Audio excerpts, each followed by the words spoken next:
Penang Paranagons are mostly of Chinese and Southern Thai ancestry, while the Malaccan Paranagons are of mixed Chinese and Malayan ancestry. So it could well be that the cultural closeness of the people of Penang and Phuket was partly built upon these common ancestral foundations. Apart from the shared ethnicity that is no longer noticeable by way of physical appearances, there are the elements of architecture, food, and clothing that contribute significantly to an improved analysis of the cultural similarities between these two sister islands.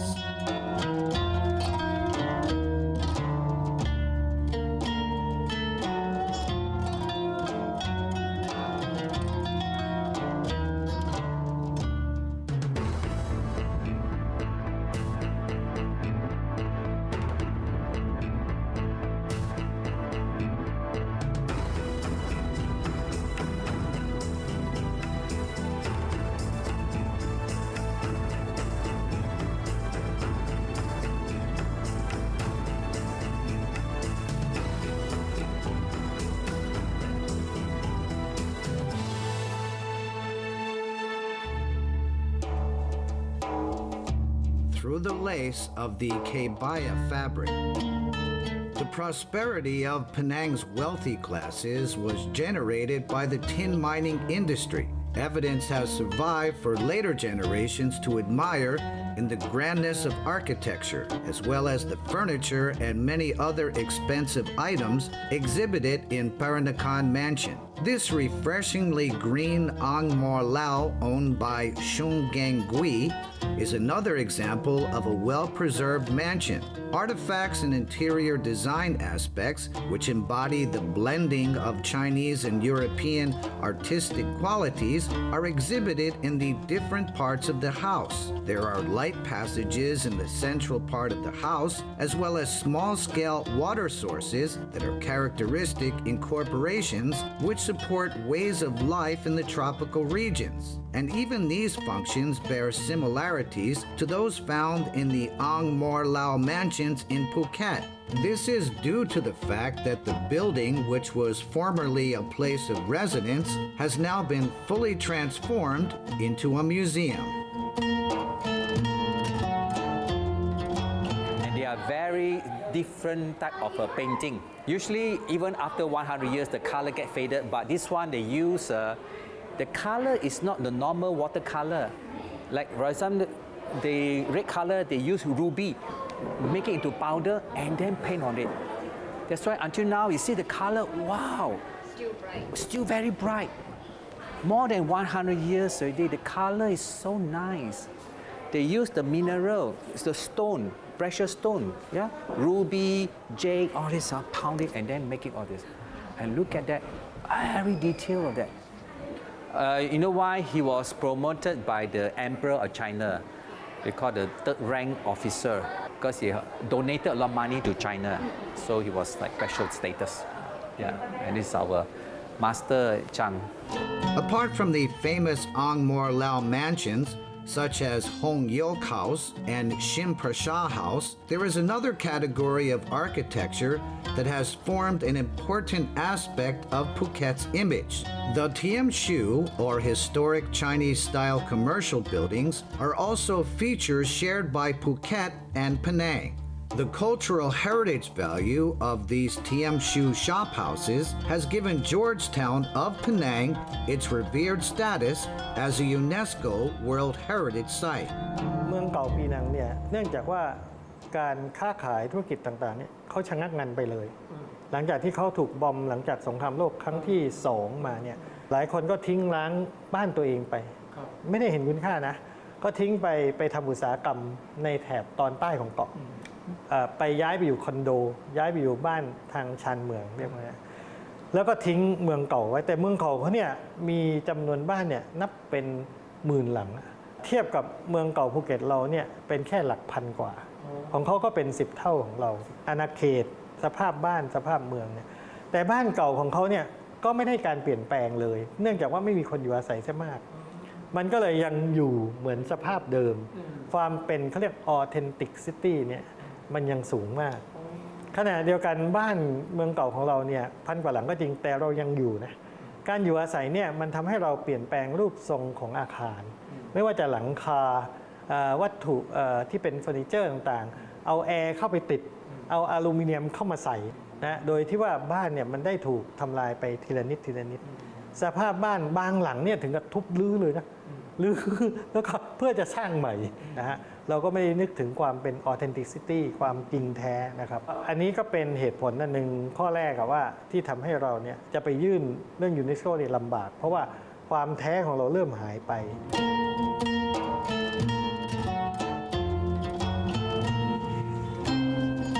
Old commercial buildings of this category are more difficult to preserve here than in Penang, as Dr. Goson Tang Utai, chairman of the Paranagan Association, tells us. Regardless, T Buk Road in central Phuket has some well-maintained Tiamshu shophouses that are open for visiting. These buildings still exhibit the same condition they were in when they were first built. Here at house number 65, which may be familiar to those who watch drama series and TV programs, reside a Phuket couple. D. Wirashai and Kwan Kanokpan Pran Wira Paibun. D tells us that he was born and raised in this Tiamshu, but then the house was sold to another owner who kept it for many decades. Time passed and D became an architect and business owner. Eventually, he bought the house back, as if this return to ownership had been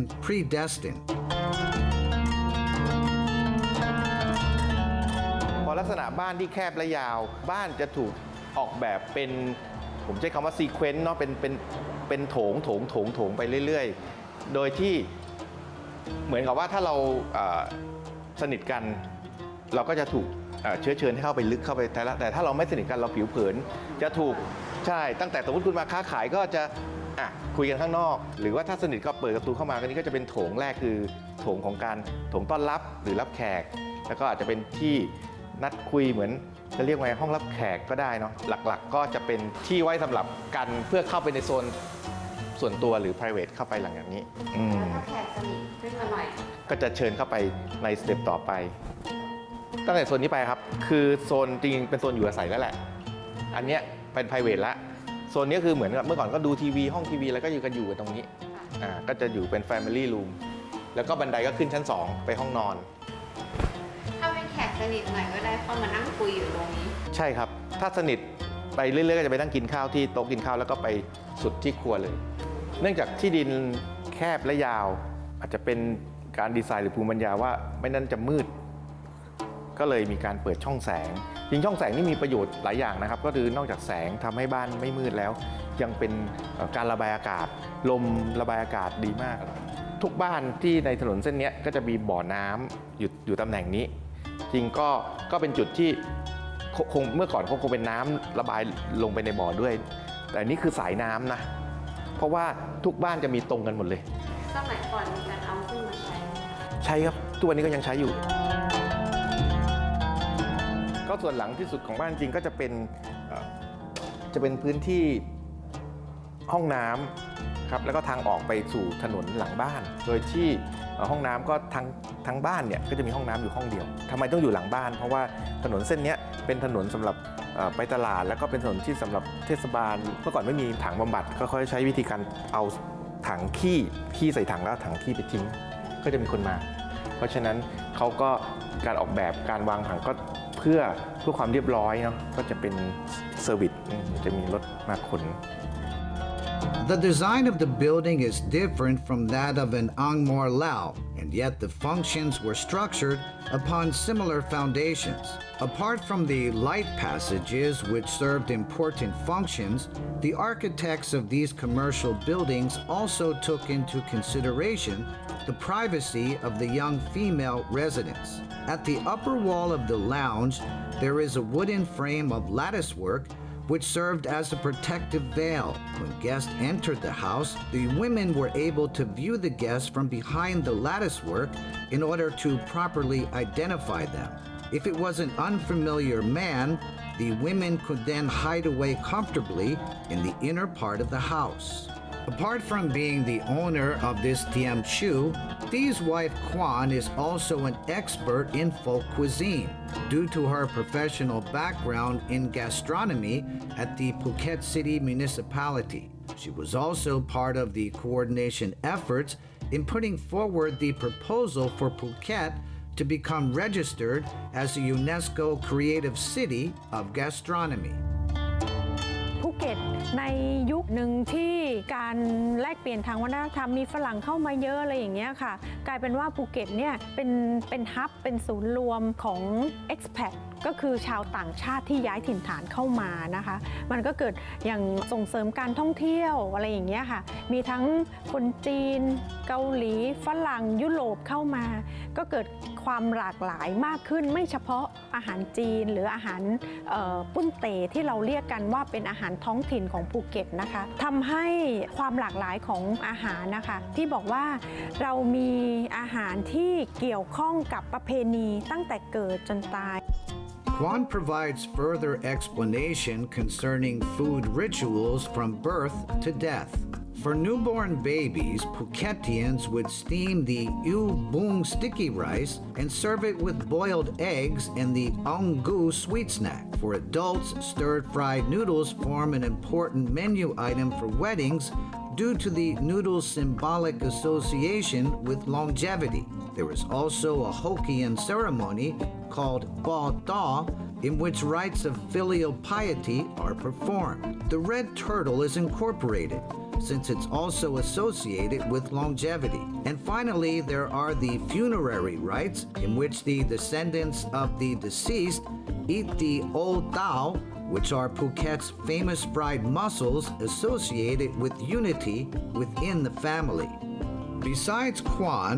Bon Anon Puchalern is another member of the younger generation who is knowledgeable about folk cuisine. He runs a Peranakan restaurant on Dibuk Road, which is the same road where house number 65 is located. Our team members get to have a Penang-style Peranakan meal. Unfamiliar taste lead to rampant curiosity as to where the ingredients are sourced. Consequently, the meal has elevated our experience level to new delicious heights.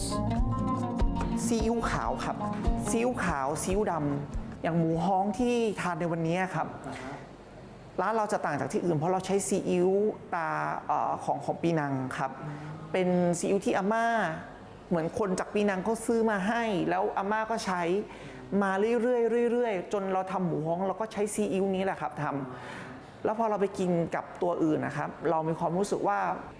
รสชาติของปีนังของซีอิ๊วปีนังเนี่ยเขาจะหอมแล้วก็จะไม่เค็มมากใช้ตัวนี้จนไปบุกถึงโรงงานในปีนัง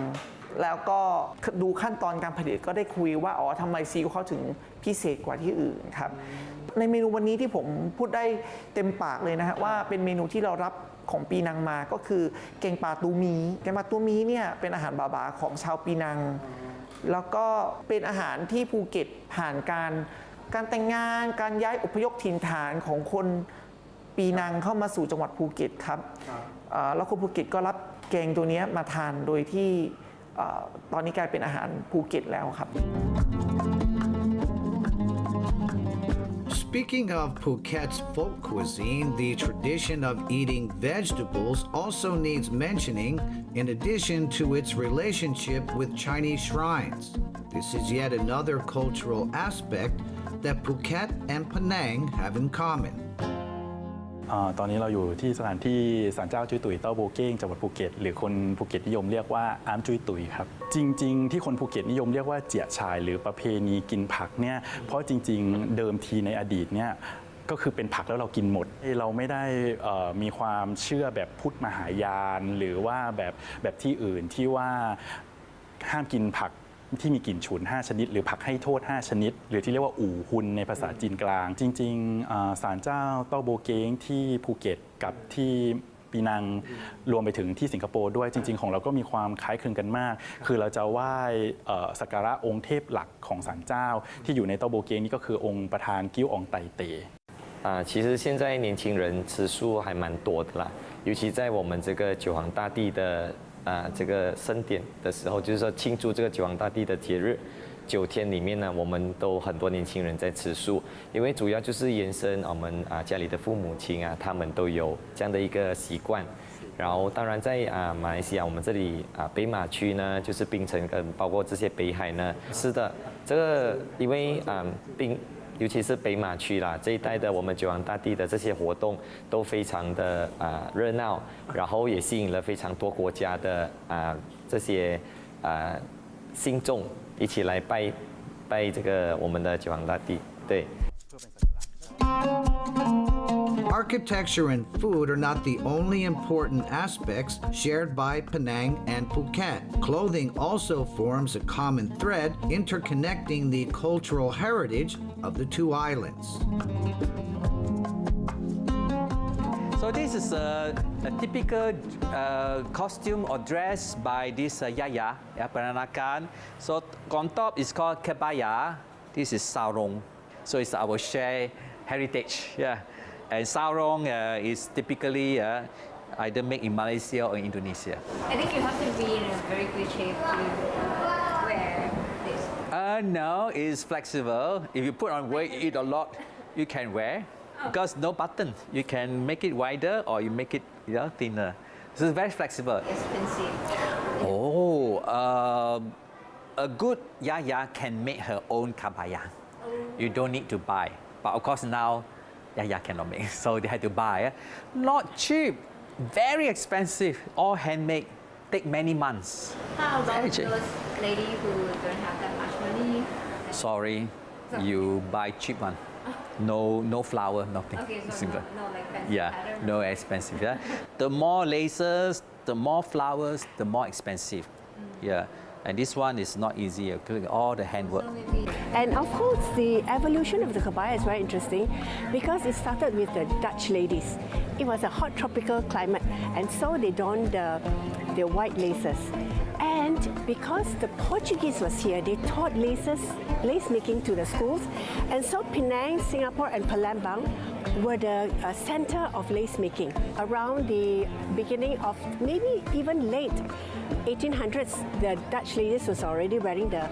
baju rendah or kebaya rendah. So then it evolved through time and innovation, inspiration, influences.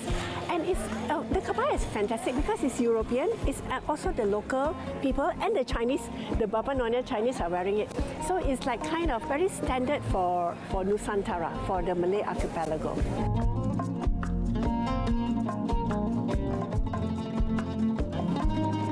KEBAYA doesn't sound familiar to Thai ears, but once we see what these KEBAYA look like, there will most likely be an instant recognition. Ajahn Rudy Pumputawan, a specialist in folk dress, tells us that for the most part, Thai people refer to KEBAYA as Baba. Although different names are used, the style and pattern of the KEBAYA in Penang and Phuket look so much alike that there are no observable differences.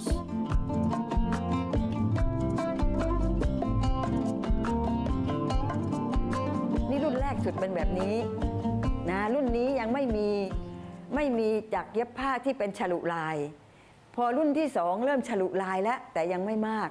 พอรุ่นที่3คือรุ่นที่ใช้จนถึงเดี๋ยวนี้เนี่ยก็จะเริ่มฉลุลายมากขึ้นเกือบทั้งตัวสวยงามมากขึ้นนี่คือวิวัฒนาการของเสื้อเคบายาหรือเสื้อของผู้หญิงบาภูเก็ตแต่มันจะเน้นด้วยว่ามันจะดูสวยงามหรืออลังการด้วยเครื่องประดับอย่างชุดแบบเนี้ยมันก็ต้องใส่เป็นชุดที่เรียกว่าเข็มกลัดชุดนะจะเป็นพวกผีเสื้อก็มีเป็นใบไม้แล้วแต่จะเป็น3ตัว3ชิ้นอยู่ด้วยกันครูว่ามันเป็นการผสมผสานนะระหว่างความเป็นจีนบวกกับความเป็นมลายูนะเสื้อคลุยยาวเนี่ยมันลักษณะคล้ายๆกับพวกในราชสำนักในเสื้อคลุยของจีนเหมือนกันนะแต่ในขณะเดียวกันผู้หญิงมลายูก็ใส่เสื้อยาวเหมือนกันที่เรียกว่าบาจูบันจังชุดยาวเหมือนกันนะดังนั้นครูคิดว่ามันคงเป็นการผสมผสานอย่างเช่นชุดเจ้าสาวเนี่ยเขาต้องใส่คลุยยาว Charunrad Tantawanit, or Dang,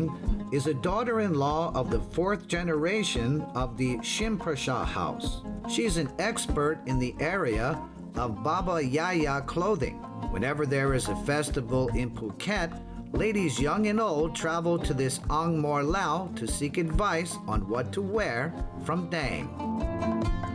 ป้าแดงก็ชอบทุกอย่างอะค่ะคือเป็นประวัติศาสตร์ชอบแล้วก็ชอบของเก่าๆของโบราณแล้วป้าก็เลยมาสนใจในเรื่องของเสื้อผ้าใช่ไหมครับค่ะมีให้เช่าชุดมีอะไรต่างๆนี่ทำขึ้นมาทีหลังอะค่ะป้าตั้งแต่ตอนแรกที่ว่ามาอยู่ก็จะเก็บแล้วก็ซักรีดเก็บไว้ค่ะแล้วก็ตอนหลังถึงค่อยมาทำเราซื้อผ้านะคะเพราะว่าหาผ้าแบบเดิมนี่ไม่มีเลยก็ไปซื้อผ้าที่มันดูแล้วใกล้เคียงที่สุดนะคะแล้วมาตัดตามแบบเดิมทุกอย่างค่ะ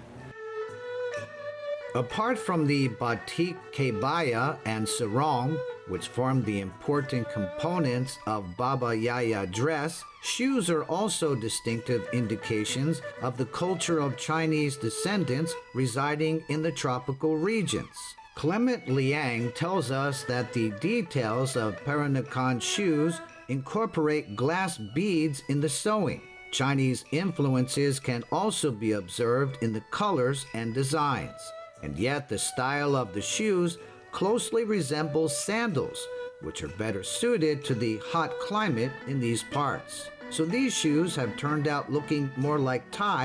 and Malaysian shoes. อันนี้คือหัวรองเท้าค่ะนี่แบบนี้พอเอาไปตัดเป็นรองเท้าแล้วจะเป็นอย่างนี้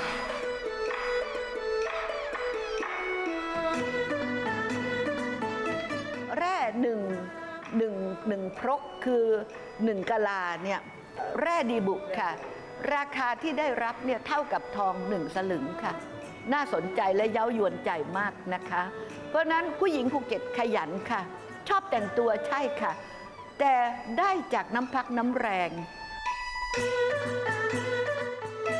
Lillian Tong, director of the Penang Peranakan Mansion Museum, shares a very interesting piece of news, making us also look forward to the results along with all of those involved. As we speak, there is a multinational effort with Malaysia, Singapore, Brunei, and Thailand as the participants to nominate the KEBAYA for UNESCO's Intangible Cultural Heritage List. After some brief moments of speaking to Lillian, we clearly sense her pride in the Yaya culture, which she refers to as Yonya. Apart from the tangible cultural heritage, Lillian is also helping to preserve Peranakan traditions through other aspects of living.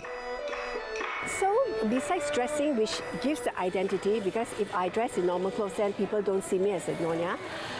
there's the food that we eat. And I think not only the food and the material culture, the tangible, the intangible. We have a dance group, Nyonya dance group, and we have a Rongyang group, which Clement is also one of my dancers. Lillian explains this to us before inviting her older sister and Clement to perform something we really didn't expect right after finishing our conversation. So people walking and relaxing in that area of the public park on the waterfront also get to see a very impressive performance of the Rongyang dance.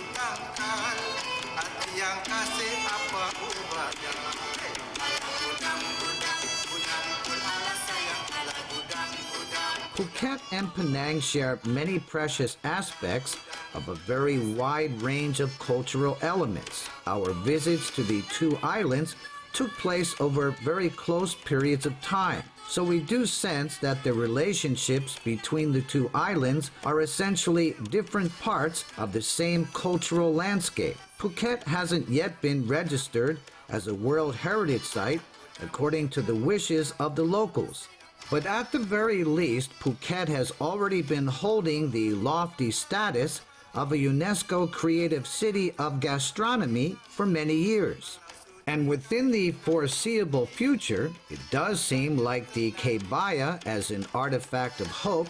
may also become another important aspect of cultural heritage that will bring worldwide fame to the Paranagan people once again.